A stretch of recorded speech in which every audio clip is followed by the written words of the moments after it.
Hello friends. I wanted to do a little intro today for my video, and this video is going to be more kitchen routines. If you haven't caught any earlier videos, I regularly make yogurt for my family, and it tends to be about twice a month. I said once a month, but they've all picked up their yogurt eating. We make a lot of smoothies, even in the winter. As you can see here, we get a lot of snow, but we just like for an afternoon pick-me-up, or sometimes for breakfast, we will do frozen fruit, which we just grab from the grocery store and blend up smoothies with some type of protein powder or just peanut butter. I like to put a lot of different seeds and healthy things. But so I'm showing that today, or in this video today. Also, a new thing that I don't think I've showed yet is making kombucha. We are big on gut health around here, if you hadn't noticed that yet. So we do fermented veggies and kombucha and yogurt, and then I do sourdough bread. So I will show the process for making kombucha.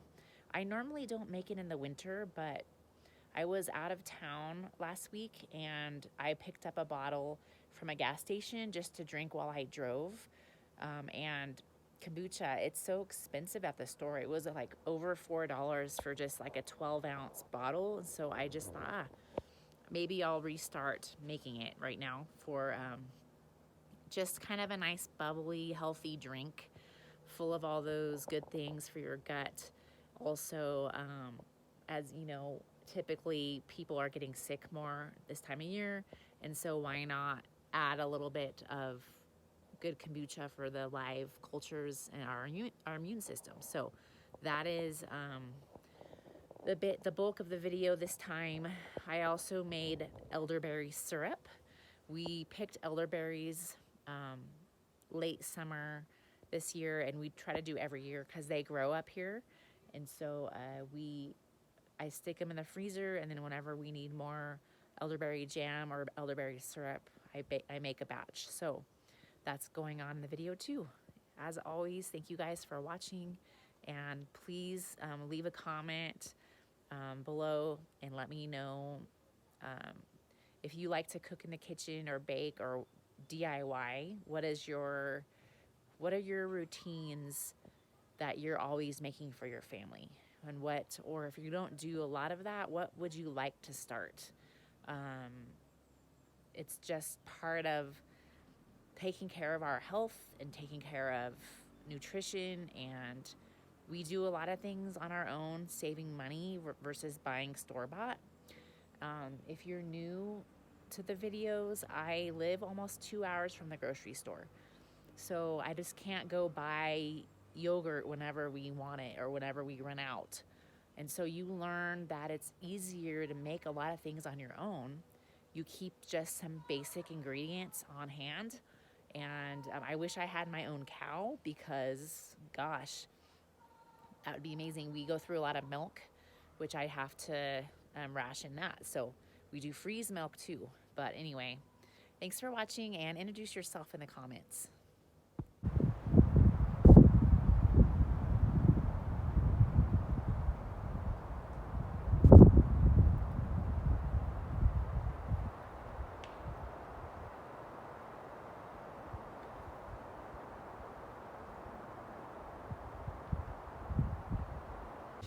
I'm getting ready to make kombucha. So what I do is I take these two types of tea and I brew very strong tea. I think it's over a gallon. It may be like a gallon and a half. So add your hot water, let it steep a while. You do have to add sugar, real sugar. This time I tried a raw sugar because it's what I had on hand, but any plain old white sugar will do. You want it to dissolve, so do it while the tea is hot. And it's about 1 cup for 8 cups of water, 1 cup for 8 cups of tea. So I added more than that because this is a lot. This is my kombucha so far. I have added some frozen blueberries and also some slices of fresh ginger in there, and it is continuing to ferment because I've got the air open to it and the SCOBY is still here. I've been putting it in these bottles, swing top bottles you can get on Amazon, and it builds the carbonation up inside. And then I just store it in the fridge. So it's a fun little single serve bottle that you can do that with. But soon it'll start to get much more vinegary. You can see the building up there of the fizz, and it'll all need to go in the fridge because it'll just get to be too strong and too vinegary for us. So I know everyone has a different preference and tolerance for how much they let it ferment. Some people do over a week, 10 days, 2 weeks even, and you can see this SCOBY is very thick, really big. It's like that thick, very established. So I personally like keeping it really big because it'll happen faster. And this is, I think this is over a gallon, maybe a gallon and a half size. So it works well to ferment quickly when it's big.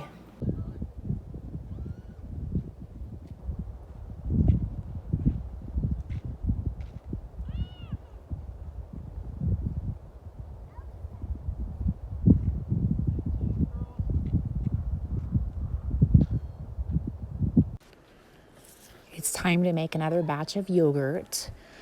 I start with whole milk generally because it's just thicker, creamier, and good for the kids. And then this is my favorite method for cooling it down. I just stick it right on top of the snow because you need to cool it. There's various steps. Heating the milk to basically repasteurize it and up to 185 degrees. And then you cool it down to 120 degrees, add your starter, let it sit for 3 hours, and then it turns into yogurt. It's actually quite magical, but I just wanted to show the texture of what that looks like now. And nothing is added. There's no flavor to this. We just add our own when we eat it. We were heading out to our little snack shop tonight, and we were going to have pizza, but I wanted to bring along a nice healthy salad with my fermented veggies. And I also made a yummy salad dressing that has feta cheese in it, olive oil and vinegar, and some chili paste. So yummy.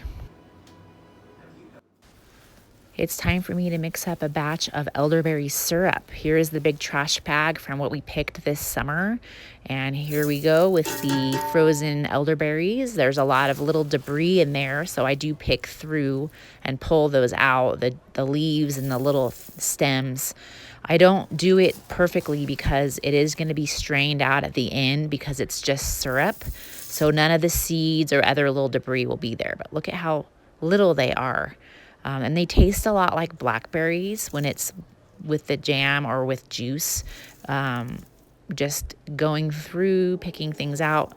We'll add a little bit of water, and then we'll just boil these until they all kind of burst. Sometimes I'll smash them down with a potato masher and just let them kind of go. We're going to be down the hill, so I don't know if they really go all the way. I don't know if they will, but I've been adding grated fresh ginger to the berries as they cook. I just love fresh ginger. It has a lot of great health benefits as well. After that's cooked, I add a little bit of lemon juice, and I strain it all into another pot, getting just the juice, just the syrup. And then I'm making sure it's sweet enough right now. I've got to taste it because elderberries are very, very sour, and you really need a lot of sugar or honey. I prefer honey, but I was on the low side, so we did some of that raw sugar again. This is what it looks like in our little shot glasses. This is kind of how I give it to the kids for the morning. I've got my jars. I love these jars from the dollar store, the Dollar Tree, because you can use them, double them as canning jars. They fit your regular jar lids, and that's it.